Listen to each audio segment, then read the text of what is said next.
E foi. E aí, galera? É, Primeiramente, quero parabenizar vocês por passarem na primeira etapa aí do processo seletivo da Struct. Geralmente me chamam de Araújo aqui dentro da Struct, então, enfim, sintam-se à vontade aí. Mas meu primeiro nome é Gustavo. Eu faço parte da gerência de projetos, já estou mais ou menos um ano e meio aí na Struct. E hoje me pediram para falar um pouquinho com vocês sobre o Ruby, né? Uma parte mais introdutória. Mas antes disso, né, antes de começar a falar mesmo do Ruby ali, eu tenho que dar uns avisos bem importantes para vocês, umas ressalvas mesmo, com relação ao processo seletivo mesmo e com relação a mesmo até mesmo quando você entrar aqui dentro da Struct. O que que acontece? Aqui dentro da Struct a gente recebe muito, enfim, proposta de projeto, lead, a gente acaba recebendo ali alguns projetos para fazer. E nem sempre esses projetos a gente vai conseguir executar em Ruby ou em JavaScript, né? Com o caso usando React ali na parte do front e na casa do back a gente usa Rails. Mas então o que que a gente faz, né? A gente acaba aceitando esses projetos, sim, mas a gente recorre muito à documentação quando a gente está executando o projeto, né? Quando a gente está desenvolvendo o projeto.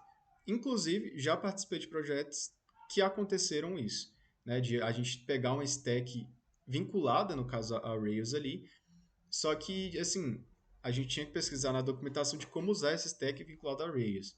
Então, assim, gente, vocês vão ter que criar o costume de ler documentação, principalmente no decorrer do curso mesmo. Então, quando vocês forem mexer com C++, com Python, quando vocês vão mexer com Java, enfim, vocês vão ter que ler alguma documentação ou procurar alguma fonte de conteúdo para vocês conseguirem desenvolver ali o que vocês estão querendo. Então, assim, durante todo o processo seletivo, com qualquer coisa que vocês forem fazer, desde linguagem ou até mesmo framework, procurem a documentação. Existe documentação de quase toda stack que a gente for passar aqui, se não de todas, né? Então, por exemplo, eu vou falar de Ruby aqui no caso hoje. Então, eu quero, sei lá, declarar variável em Ruby. Abre aqui a documentação, tem aqui como instalar, tem até mesmo aqui uma documentação para quem está vindo de Python, de C, C++, enfim. Se vocês abrirem aqui, ó, tem uma documentação separada para cada um. Então, assim, o que não falta é conteúdo mesmo. Se vocês forem vir até aqui guias bem pequenininhos para que tenham, enfim, um tempo curto aí. Então, o que não falta é conteúdo.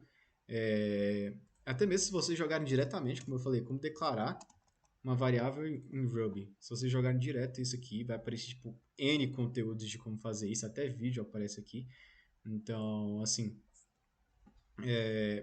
o que não falta é conteúdo na internet para vocês darem uma pesquisada. Mas vamos supor lá que vocês estejam lá fazendo algum, sei lá, exercício, algum problema que a gente tenha passado para vocês fazerem aí e vocês não tenham dado conta. E procurou na internet, não achou solução e está dando problema e eu não estou conseguindo achar a solução. Até mesmo para resolver problema a gente pesquisa, né? Mas não estou dando conta, não estou achando solução. Aí vocês recorrem a algum monitor ali responsável pelo processo seletivo que possivelmente eles vão conseguir auxiliar vocês. Dado esse recado importante, além disso, eu vou ressaltar para vocês que a gente separou o PS aqui, né? Possivelmente alguém já falou isso para vocês. Se não, vou falar agora. A gente separou as aulas em uma aula teórica e uma aula prática. Então, a aula teórica é mais para vocês terem noção do que vocês têm que dar uma olhada para chegar sabendo na aula prática, para vocês não ficarem voando tanto.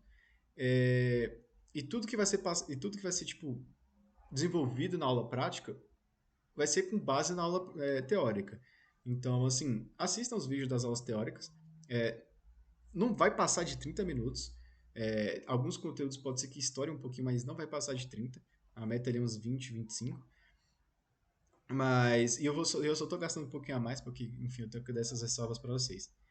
Mas dito isso, vamos começar. Vou dar aqui a introduçãozinha ao Ruby aqui para vocês. Antes de mais nada, ressaltando, estou no Windows 11, tá? Estou usando o Ubuntu 20.4, que é a penúltima versão LTS, porque a última, enfim, estava com problemas com relação a ela. Mas fora isso, eu estou usando o HSL, né, para poder usar o Ubuntu. Possivelmente o Dissal vai ter dado uma aula para vocês sobre Dual Boot ou HSL. Enfim, para quem estiver usando HSL, até mesmo para quem estiver usando Ubuntu, os comandos vão ser semelhantes ao que eu vou estar passando aqui, ou iguais, dependendo, né? Se você estiver usando o Windows, talvez seja diferente. Não tenho muito costume de usar o Windows. Mas aqui eu vou entrar na pasta de aulas aqui, para a gente poder começar. Lembrando que eu estou usando o editor de texto, né? Estou ressaltando isso, que é o VS Code. Ele é editor de texto, não é IDE. IDE é outra coisa. Mas vamos lá.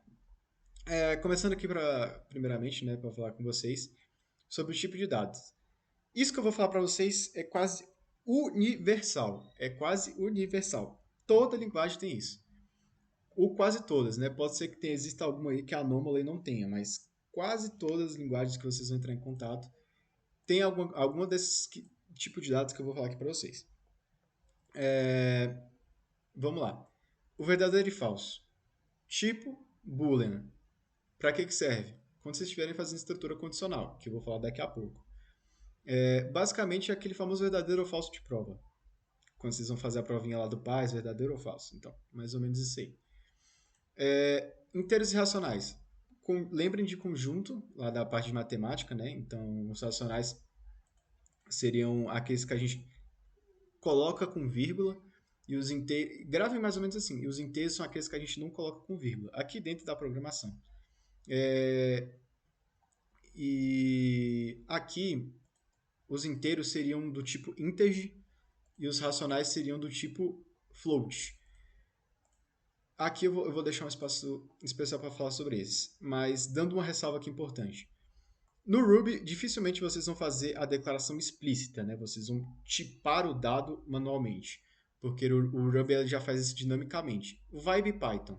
Então você só coloca o nome da variável, atribui a um valor e ele já vai identificar qual é o tipo de dado que você está atribuindo àquela variável. Então, assim, inicialmente vocês não precisam saber exatamente o tipo, né? Que é o famoso int, str, float, enfim, big int. Isso aqui é mais para linguagem tipada, né? Fortemente tipada, que você realmente tem que declarar. Tipo C++, que possivelmente vocês vão usar em algum momento do curso. Agora, o mais importante desses, o texto. Vulgo string. Extremamente importante, extremamente importante. Eu vou ressaltar de novo, extremamente importante. Ah, mas por que Araújo? Porque você consegue colocar quase todo tipo de conteúdo em formato de string. Eu consigo colocar um número em formato de string? Consegue. Eu consigo colocar um emoji? Consegue. Eu consigo colocar um símbolo? Consegue. Então, assim, gente, dá para colocar quase todo tipo de conteúdo no formato de string. E aqueles que a gente não consegue, a gente tem outros tipos de dado para representar. Enfim, deem uma olhada, assim, de longe, disparado aqui, o mais importante é o texto, que é o string. Deem uma olhada, uma estudada nele, principalmente, porque eu vou usar muito ele nas aulas práticas. Os inteiros irracionais, dê uma lida para vocês pelo menos terem, e até o verdadeiro e falso, mas enfim, dê uma lida para vocês pelo menos terem noção do que eu estou falando. Mas as strings são importantes, principalmente nos métodos que eu vou utilizar lá na aula prática. Agora aqui passando para variáveis, expressões e operações matemáticas. Primeiramente, eu não vou falar muito sobre variáveis aqui no que tange a teoria. Eu acho que é muito, enfim, ruim, porque é uma coisa que eu costumo explicar mais de forma prática. O que vocês têm que ter noção mais de variáveis no quesito teórico é que, assim, quando você declara uma variável, o que você está fazendo? Você está alocando um espacinho lá dentro da RAM, vulgo memória dinâmica, né? Por isso que a gente declara uma variável lá na memória dinâmica, porque a gente pode ficar mudando o valor, pode, enfim, deletar a variável. Enfim, a gente pode fazer N coisas ali dentro da memória dinâmica, simplesmente pelo fato dela ser dinâmica, porque, por exemplo, um HD ele não é dinâmico, né? Ele é estático, você armazena ele e ele vai ficar ali, assim, guardado, a não ser que você altere o valor quando o seu computador estiver ligado ou plugado ao HD ali, né? Porque ele precisa de energia para funcionar. Igualmente a RAM, né? Mas enfim. É um papo mais aqui que entra em quesito de hardware, mas grafo é o seguinte: variável armazena lá na RAM um espacinho para a gente guardar algum valor. Agora falando um pouco mais de expressões e operações matemáticas. A gente monta expressões a partir de operações matemáticas. Aí dentro da matemática a gente tem o quê? A aritmética, lógica e a comparação. Dentro da aritmética, vocês têm. Isso aqui é matemática de ensino médio, né? Então, enfim, isso aqui quase todo mundo vai saber, é bem indutivo. O que vocês têm que levar aqui de importante para a vida de vocês? Precedência. Igual matemático. A multiplicação e a divisão tem precedência sobre a soma e a subtração. E o parênteses? Parênteses tem precedência sobre tudo. Se você colocar um parênteses lá, vai fazer tudo que está dentro do parênteses antes, antes de fazer as demais operações. Então, assim, gente, é igual matemática. Só tem alguns operandos que são diferentes aqui, né? Tipo esse aqui de resta. Você vai pegar lá 10 e vai colocar esse operando no meio e colocar 2. O resto disso aí é zero, né? Porque 10 dividido por 2 dá 5 e não sobra nada. Então, enfim, 3 operando o resto 2. O resto vai ser 1, né? Porque 3 dividido por 2, você vai enfim, colocar 1 e vai sobrar. Vai ficar 2 vezes 1, vai subtrair de 3, vai sobrar 1. Então o resto vai ser 1. Então, assim, acho que o único operando aqui diferente talvez seja o resto. O resto, enfim, como meio bizarro. Todos os operandos aqui talvez sejam comuns, exceto o resto. Então, dê uma olhada nele. Os de lógica.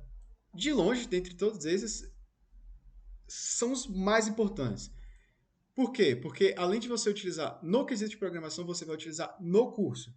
Por exemplo, em sistemas digitais, você vai usar muito isso aqui. É tipo muito. Então, dê uma olhada, tipo, de longe disparado, esses aqui são mais importantes. Principalmente na hora que a gente for fazer estruturas condicionais ou iterativas. Então, olhem com carinho e com todo o coração estruturas, essas operandos lógicos aqui, né? Os de comparação também são bem matemática lá de ensino médico e é bem indutivo, né? O famoso maior que, o menor que, o maior ou igual a que, enfim. Só esse igual que aqui que vocês têm que levar em consideração que são dois iguais. Em JavaScript é um pouco diferente, vão ser três, porque JavaScript é, enfim, uma anomalia. Mas dei uma priorizada principalmente nessa parte de lógica. E o resto é mais ou menos indutivo, principalmente para quem tem facilidade de matemática. Para quem não tem, dê uma pesquisada na documentação, o próprio vídeo, que vocês vão ver que é, tipo, literalmente matemática de ensino médio, tá? Não tem muito mistério. Funções de recursividade. Um tópico bem importante. Principalmente função. Por que, Araújo? Função é extremamente importante porque ele aumenta muito a sua produtividade porque ele evita que você reutilize código. Porque, na verdade, você reutiliza código e evita repetir código. Então, o que acontece? Você vai fazer uma funçãozinha ali para você, tipo, aqui é uma soma iterativa, que é para pegar um array, percorrer e somar os valores do array. Então, o que isso aqui está fazendo, basicamente? Está, enfim, lendo um array, que é uma estrutura de dados que vocês vão ver em uma aula futura aí, pegando cada valor e somando aqui nessa variável, né? Então, no final ele vai, enfim, te dar o resultado de todos os valores somados. E eu poderia utilizar isso aqui para somar vários arrays diferentes sem ter que ficar usando esse código aqui 1 milhão de vezes.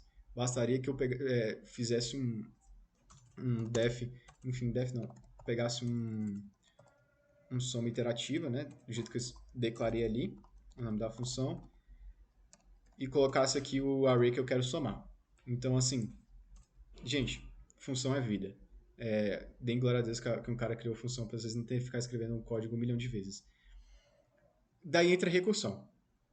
Recursão, de forma bem simplificada, enxuta. É eu pegar uma função, declarar ela e chamar a função dentro dela mesmo. Bizarro? Sim. O que isso faz? Eu chamar a função dentro de uma função? Em outras palavras, uma interação. Tanto que eu posso transformar a interação em uma recursão e transformar a recursão numa interação. Claro, vai depender do contexto. Nem sempre é possível, mas vai depender do que você está fazendo da lógica. Mas, na maioria das vezes, é possível você transformar uma em outra. E, assim, em termos práticos, né, de eficiência, ali, o que rola por trás, pode ser que usar uma recursão seja mais eficiente que usar uma soma iterativa, ou por quesitos de entendimento, pode ser que seja mais fácil entender uma recursão, eu acho bizarro, do que entender a interação. Mas aí vai de cada pessoa. Eu não vou entrar em tantos detalhes de recursão, porque possivelmente vocês vão ver isso, ou já viram em APC. E é um pouquinho complexo de explicar, também não tenho muito tempo assim. Falando um pouquinho do input e do output. Eles são grandes amigos, tá? Levem eles para a vida. Em qualquer linguagem, sempre saibam o que é um input e um output referente àquela linguagem, porque o input ele é basicamente para interação com o usuário. Então, você vai pegar alguma informação através do seu teclado? Input. Vai pegar, sei lá, uma gravação de vídeo? Input. Então, assim, pegar qualquer coisa assim de hardware externa é input, tá? Então, o input basicamente serve para isso. Mas ele fica em segundo lugar comparado ao output. E por quê? Em algumas linguagens pode ser que seja difícil você ter um debugador, configurar algum debugador, que o que é basicamente um debugador? Ele vai passando linha a linha do código e te mostrando o que está acontecendo. É tipo um Tony da vida para quem está fazendo a PC em Python. Então, o que acontece quando você não tem um debugador? Simplesmente você vai ver o erro que você está tendo ali, vai num trecho ali do código que você acha que está vinculado ao erro e sai tacando um monte de puts para ver o que ele está acontecendo em cada variável, para ver o que está, enfim, onde está o possível erro. É meio Neandertal fazer isso? Porque tipo, é muito manual, o processo é muito lento?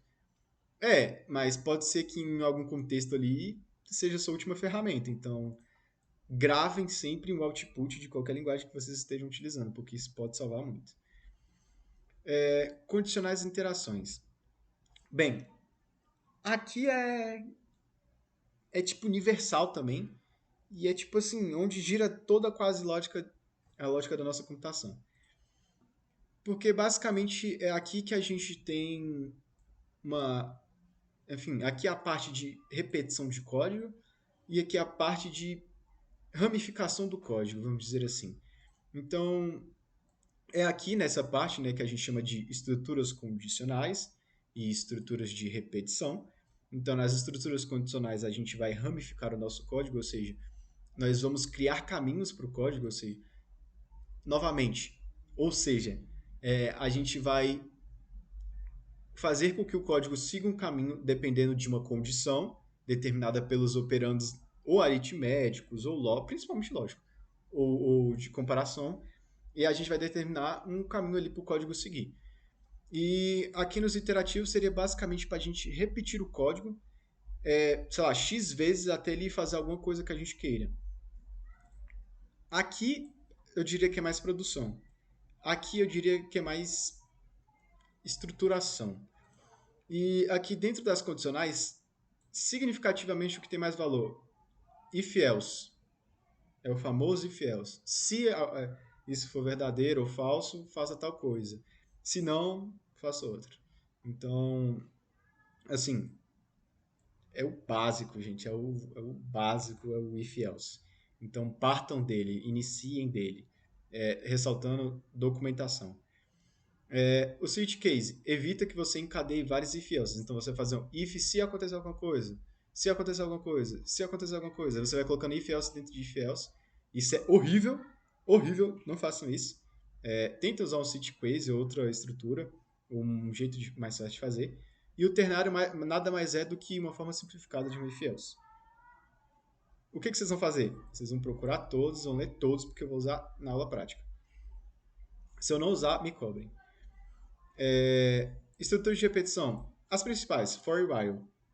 Em Ruby, especialmente em Ruby, velho, isso é bizarro. Existem uma porrada de estruturas de interação. Tipo assim, é muita. Por isso que eu deixei só as básicas, mas existem milhares. Ah, e quando é que eu vou usar uma outra? Depende do contexto, depende do que você vai fazer, depende da manipulação que você está fazendo ali. Mas assim, existem N formas de você iterar em Ruby. Existem funções tipo. Depois pesquisem, to combination. Gente, isso aqui é bizarro, tá? Isso aqui não é nem assim na real. É um traço aqui no lugar do ponto. Isso aqui, gente, é tipo uma função nativa do Ruby, tá? Que ele faz combinações de um array. Enfim, para quem está fazendo a PC, o que é muito novo, imagina você fazer uma função para fazer combinações, todas as combinações possíveis dos valores de um array. E isso independente do tamanho do array. Então, assim, gente, o Ruby é muito foda, porque assim, ele tem coisas que facilitam muito você em quesito de produtividade e entendimento, tá? Então, assim, é por isso que a gente, inclusive, usa o Ruby na Struct. Mas o que eu tinha para passar para vocês mesmo de básico era isso. Ah, Araújo, você não digitou nenhum código, não usou nenhum código.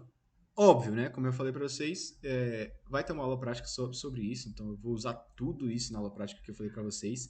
Então, enfim, tudo que eu passei aqui para vocês, eu vou passar para vocês de forma prática na aula prática. Então, para que você passe a aula teórica, Araújo? É para vocês pegarem cada conceitinho desse que eu coloquei aqui, ir atrás, ler na documentação. De novo, eu estou falando sobre isso. Ler na documentação, procura um vídeo se for melhor para você para vocês entenderem como é que funciona isso. Porque aqui a gente só quer incentivar vocês que vocês mesmos consigam, por exemplo, ir atrás de aprender sobre aquela stack. E, gente, não é para virar um Einstein, tá? Naquela stack, porque assim a gente mexe com muita coisa, então a gente tem que aprender num curto período de prazo para a gente conseguir aplicar aquilo ali de forma eficiente. Então, assim, eu quero saber o que é a função, o que eu tenho que saber sobre a função, como declara e como é que eu vou usar. Tipo, são coisas básicas. Como é que eu uso um if-else, saca? Como é que eu uso um for e um while? Como é que eu uso um input e um output? Porque eu basicamente vou chegar na aula prática partindo do pressuposto que vocês saibam isso, né? Mas, não que eu não vai tirar dúvida, óbvio que eu vou tirar, mas, assim, por a gente ter um curto período de tempo, né? Eu vou partir do pressuposto que vocês saibam e já vou realmente mostrar parte de código e executando e fazendo junto com vocês. Para quem está fazendo em Python, para quem já fez Python, isso aqui praticamente é ABC, né? Então, enfim, não vai mudar muito do que vocês viram. E é basicamente isso que eu tenho para passar para vocês hoje. Espero ver vocês aí na aula prática, né? E tendo visto o conteúdo teórico. Novamente, espero vocês lá. Qualquer coisa, mandem mensagem, enfim, para algum monitor ou até mesmo para mim, que eu respondo tirando a dúvida de vocês. É isso, galera. Espero que encontre vocês todos, no final do processo seletivo ali e integrando aí a nossa equipe da Struct. É isso, galera. Boa sorte. E é isso.